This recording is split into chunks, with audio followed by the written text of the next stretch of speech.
Our curator was looking through the museum's collection and found this wonderful photo of these two women walking in amongst the autumn leaves.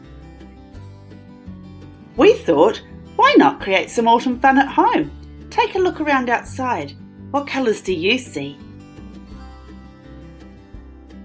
Can you dress up in an outfit that blends in like the woman in the picture? Or do you have a pet or toy that blends in with the colours that you see outside? How about collecting some of those fabulous leaves? You could lay them out from light to dark, or make exciting patterns. You can do this inside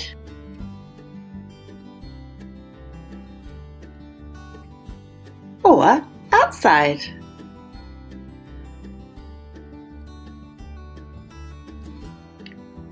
Now you've had some fun making patterns, let's gather our leaves up and become fashion designers.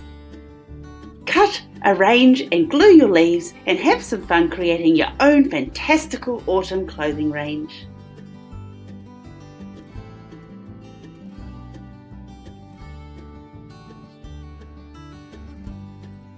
Share some of your autumn inspirations with us.